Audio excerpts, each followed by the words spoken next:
ਜੀ ਮੈਂ ਦਵਾਈ ਨਹੀਂ ਖਾਮਣੀ, ਮੈਨੂੰ ਜਿਹੜਾ ਨਾ ਵਹਿਮ ਹੋ ਜਾਂਦਾ ਹੈ ਨਾ ਭਾਈ। ਸਿਰ ਬੰਦਾ ਪਿਆ ਬੰਦਾ ਰਵੇ, ਸਿਰ ਸ਼ਦੀਦ ਕਿਸਮ ਦੀ ਦਰਦ ਹੁੰਦੀ ਪਈ ਹੈ ਤੇ ਹੁੰਦੀ ਪਵੇ। मैं नहीं बीपी चेक करावना। उसका सबसे बड़ा नुकसान ये हुआ है कि 2 बच्चे यतीम हो गए और एक औरत बेवा हो गई, और एक बच्चा 2 साल का है और एक बच्चा जो है वो 1 साल तकरीबन मेरे ख्याल में 3 साढ़े 3 साल का है, बड़ी माजरत के साथ। और वो दर बदर घूम रहे हैं। उनका मामला ये हुआ कि बंदा एक था, जवान था, तकरीबन 40 साल उसकी उम्र थी, और उसका जो ब्लड प्रेशर है वो शूट कर जाता था 140 पे, 160 पे। तो उसके जो घर वाले हैं, फैमिली मेंबर्स हैं, वो उससे कहते थे कि पुत्र जाके बीपी चेक करवाओ। बेगम कहती थी जनाब हजूर जाके बीपी चेक करवाओ। तो वो आगे से कहता था कि नहीं, मुझे तो वहम हो जाता है, मैंने नहीं जाना डॉक्टर के पास। उफ अल्लाह, मैंने नहीं जाना। हुआ ये कि जनाब को एक शादी पर दावतनामा मिला। हजूर अपनी फैमिली के समेत दावतनामा खाने के लिए चले गए। वहां पे बड़ा गोश्त था, बोतल थी, लटर पटर माल शाल था। जनाब ने खाया, वलीमा भुगताया, जैसे रूटीन चलती है, मेहंदी का खाना चलता है, वो सारे प्रोग्राम को अटेंड कर रहा था और मामलात को देख रहा था। अगले दिन दुल्हन के जो ससुराल वो तो वहीं हो गया, लेकिन जिस बंदे की शादी थी उसके जो ससुराल वाले थे उन्होंने पूरी फैमिली को दावत पे बुला लिया, जिसके अंदर जनाब भी बदकिस्मती से फैमिली का हिस्सा थे और हुजूर चले गए। अब जनाब नुकसान ये हुआ कि वहां भी बड़ा गोश्त था माशाअल्लाह। जनाब ने बड़ा खाया पिया, बोतल शोतल पी, बदपरहेजी मुकम्मल टिका की। हुजूर कुर्सी पर बैठे हैं और सारे कमरे के अंदर फैमिली बैठी है, यकदम गिरे हैं। घर वालों ने एम्बुलेंस को कॉल की है, विद इन 15 मिनट एम्बुलेंस आई है, उन्होंने बंदा उठाया, हॉस्पिटल लेके चले गए। जब ब्लड प्रेशर चेक किया तो 200 वो क्रॉस कर चुका था। जब बाकी सीटी स्कैन और बाकी मामला देखा गया तो उसे उस टाइम ब्रेन हेमरेज हो चुका था। फिर डॉक्टर्स ने कहा, फैमिली ने कहा कि जनाब डॉक्टर साहब जितना पैसा लगता है लगा दो, जो कुछ होता है हो जाए, हमारा बंदा बचना चाहिए। 2 लाख लगता है, 3 लगता है, 5 लगता है, 10 लाख लगता है, जितना भी लगता है, हमें हमारा बंदा ठीक करके दे दे।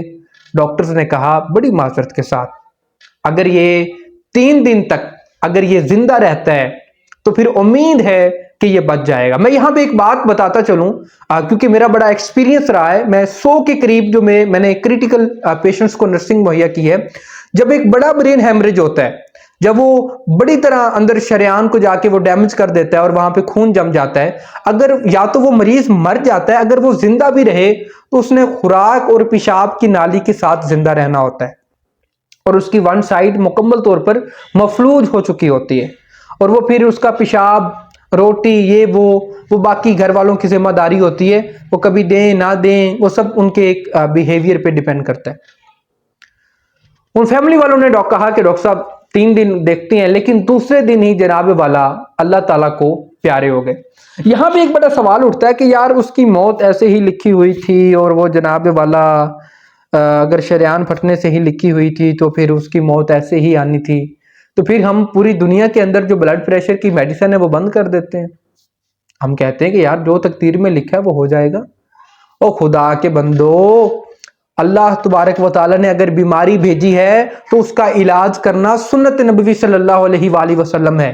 और बाकायदा जब सुन्नत नबवी, जब आप बीमार होते हैं, अगर आप इलाज करवाते हैं तो आप हुजूर करीम सल्लल्लाहु अलैहि वसल्लम की सुन्नत अदा करते हैं। और जहां तक तकदीर का मामला है, तकदीर आपके अमाल पर बनती है, क्योंकि जो रब अल्लाह ताला की जात है वो इल्मे गैब रखती है। वो आने वाले कल का, गुजरे हुए कल का मुकम्मल उसकी शान है। तो जो आपका किरदार होता है वो उसके मुताबिक अक्सर औकात आपकी तकदीर लिखी हुई है। फॉर एग्जाम्पल एक बंदा है, वो अच्छी तरह से बाइक चलाता है, ख्याल करता है, इशारे का ख्याल रखता है, कम स्पीड पे चलाता है और उसका एक्सीडेंट नहीं होता। लेकिन एक बंदा है, वो बाइक चला रहा है और वो जनाबे वाला वो हाथ छोड़ देता है, वो कहता है बस ठीक है, मैं अब देखना मैं कितना जवान हूं और मैं इस चीज का स्किल रखता हूं कि ये। अब वो बाइक ठुकती है और बदतरीन और शदीद किस्म की चोटें आती हैं اور بندہ فوت ہو جاتا ہے. اب دونوں کی تقدیر یہاں پہ کیا ہے؟ عمل. ایک بندہ ہے وہ بالکل صحیح راستے پہ جا رہا ہے اور ایک بندہ ہے اس نے غلط راستے کو چنا ہے.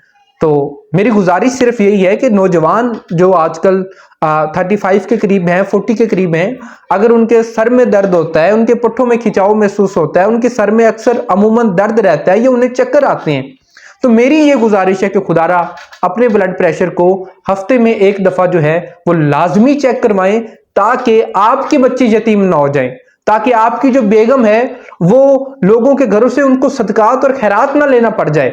آپ کے بچے یتیم ہو جائیں گے، آپ کی والدہ در بدر بھٹکے گی. تو خدا را میری ہاتھ جوڑ کے یہی گزارش ہے کہ اپنا خیال رکھیں. اگر آپ اپنا خیال رکھیں گے تو آپ اپنی پوری فیملی کا خیال رکھ سکیں گے. بہت شکریہ.